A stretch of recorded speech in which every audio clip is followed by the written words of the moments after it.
Okay, welcome. As promised, this is the video lecture on the content material that I would have delivered in class today if not for my lovely required training. So, hopefully you all got some sleep and you're well rested. You've done the reading for today on Tim Marshall's book, his chapter about China, and then also Hunt's discussion of kind of the appeal of revolution and how that's happening in the third world. And that's specifically with Maoist China is what we're going to talk about more today. One thing, oops, I got the wrong slide pulled up here. That's my 198 class. Here, let's pull up the other one. One thing that's, of course, very interesting when thinking about the appeal of strong states, of like why groups in Asia and Africa want a very strong government, is to look at kind of the problems confronting those societies. For instance, with China, we have a civilization that was ruled for centuries, thousands of years, by dynasties, by a ruling house that assumed the throne of emperor and then used aspects of culture like Confucianism, like their control over philosophical schools like legalism and their mastery of like Chinese beliefs about the cosmos to kind of assert their authority on society, and then were supplanted by competitors to the throne, by other ruling houses that eventually established their control over China. The last great dynasty, the last to rule over China, is the Qing, which are actually not Han Chinese, but Manchu, originally Jurchen. They're a group that lived north of China, north of Korea. They came down as invaders and then used their skills in war to establish control over all China and take the empire to kind of the territorial expanse that we see today of China, which includes Tibet and Xinjiang out west. But then after kind of reaching new heights as an empire, there was a period of just long, prolonged decline for a number of reasons. Internal rebellions, of which there were many, including rebellions against Qing rule led by Buddhists in China, and also a man that styles himself as the son of God. He learns Christianity and interprets himself as Jesus' brother and the rightful ruler of Earth, and that's known as the Taiping Rebellion.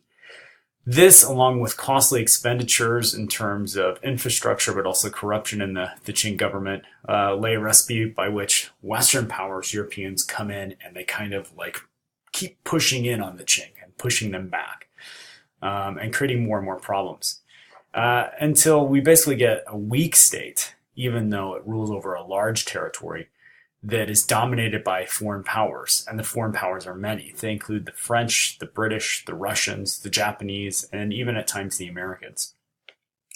And that weakness and that sense of being dominated by outsiders is what China calls its century of humiliation, running from the Opium Wars in the mid-19th century on up until 1949, when a strong state supplants it.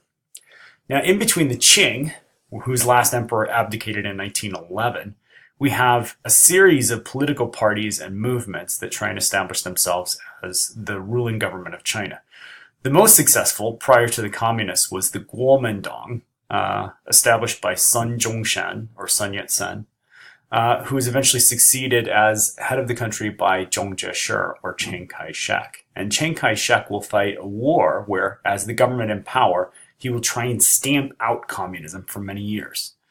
Now, initially, they had worked together to establish control over the country, but Zhong Jie-shi, knowing what we talked about last time, that communists eventually intend to overthrow nationalist groups, tries to eliminate them as his rivals. And he might have been successful if not for the arrival of the Japanese in the Second World War.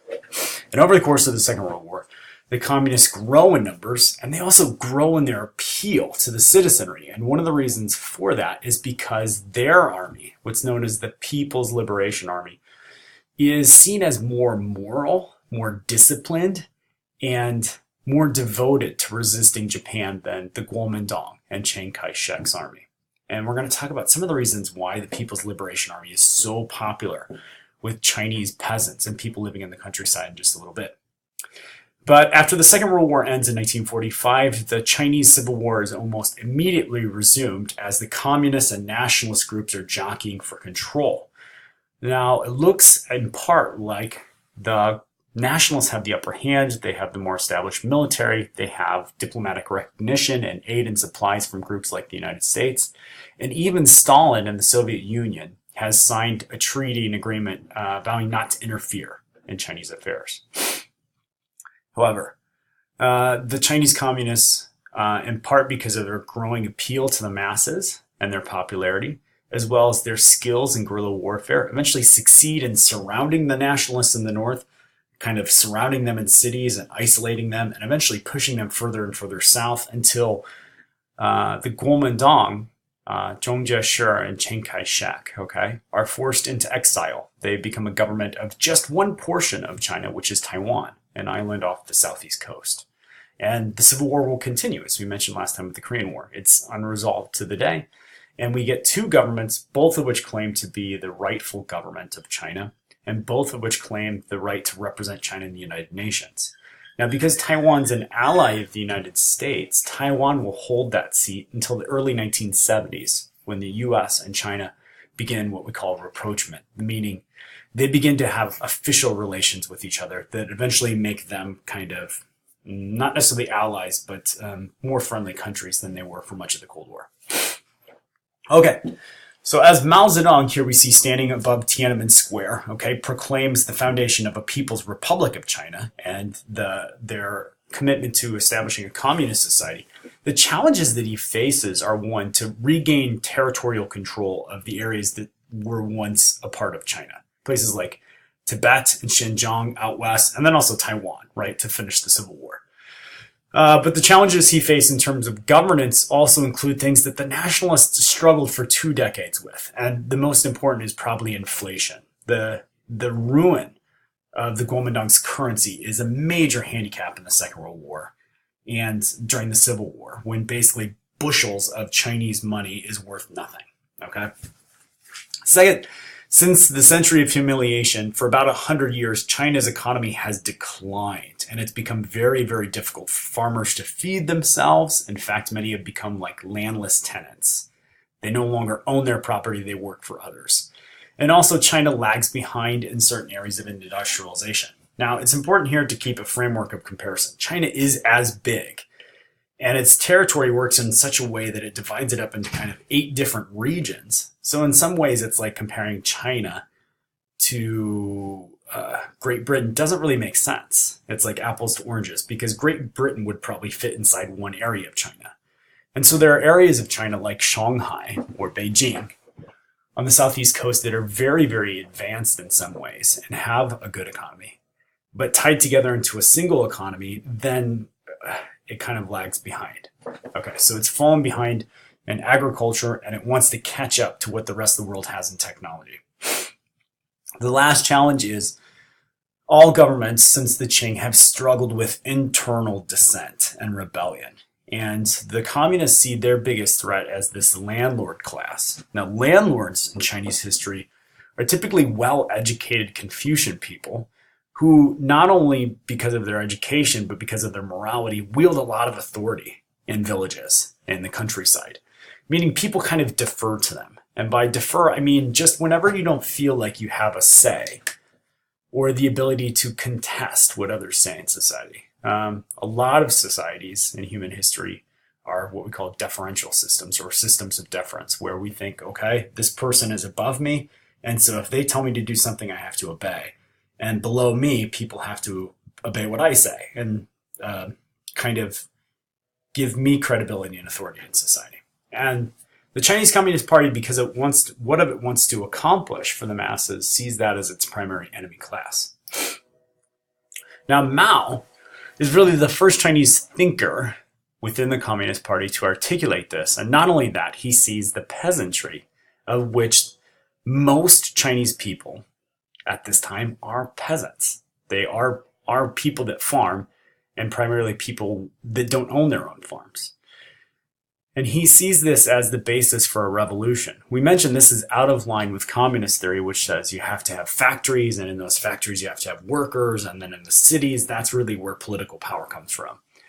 Mao looks at illiterate masses, people that can't read, people that don't have electricity, but are numerous and with real grievances in society. If he can get them to think about politics, and if he can get them to see that they have things in common with each other, and make that the basis for a political party and an army, then that can be something very powerful and potent. And so that's what he discovers while working as kind of a lower official Communist Party member in what's called the Zhongxi Soviet, this little base of operations that he sets up in opposition to the Kuomintang in the 1920s and 1930s.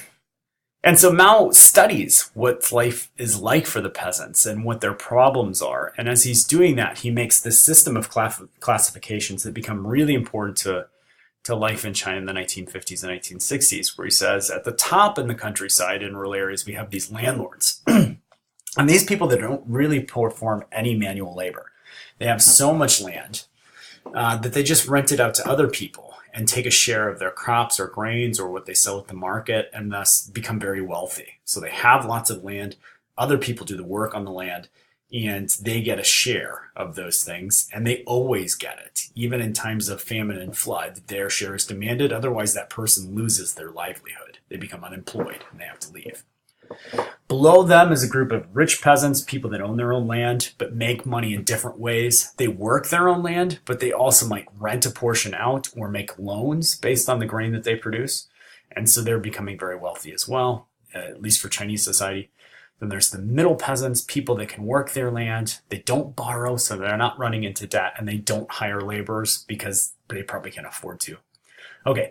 But the vast majority of the people living in the countryside, like 70 to 80%, are poor peasants, hired hands, and what's known as loafers, people who like work odd jobs, like they have no consistent employment, except for to like be porters, boatmen, or run sedan chairs, which are these chairs where you carry somebody. You even have jobs sometimes in China as rickshaw pullers, which is very, very difficult work in the Chinese cities. Very, very strenuous. You're pulling somebody in a little cab where they sit on a wheelchair with two seats or with two wheels, and you like pull them like a taxi would throughout the countryside. Well, in the country, or throughout the cities, in the countryside, we actually have people whose job it is to like pull your boat for you up the Chinese rivers, or sometimes they even get paid just to carry somebody who doesn't want to walk. So a landlord might rent one of these poor peasants and just say, carry me to the next village, which might be like 4 or 5 or 10 miles away. And that's where the majority of the population sits. And that's what Mao wants to make the basis for his peasant revolution. And he does this by taking the Soviet tactics for organizing workers and applying them to peasants, right? And so what he does in areas where Chinese militia or army have control in the 1920s, 30s is he holds basically kind of trials against landlords, and he encourages the peasants to like name all the problems they have and to like associate that with the landlords. And this also includes calling the landlords out for things that are immoral, like engaging in opium smoking, or being gamblers, or having prostitutes and multiple wives, things that maybe would violate traditional Chinese norms. So we get this massive outpouring in the countryside where people are coming together as a class, as the poorest class, and they're attacking this small fraction of the population at the very, very top. And then the outcome of that is they get to participate, they get education, they become part of the army, and they also get land. Believe it or not, and this is kind of the irony that I'm going to end this first part of the video on, the key to the Chinese communist success in mobilizing peasants in the 1920s and 1930s, and then later in the 1950s, comes from giving them private property, something that kind of goes against what we typically think of as communism. So they take land that's owned by people, but not worked by them, and redistribute and give it over to be possessed by the people working it. So in that sense, it's communist, but in the other sense, giving people private property, it goes against what we think of as communism. Okay, so that's where I'm going to end the first video, and then I'll try and wrap up the rest of the lecture in the second video.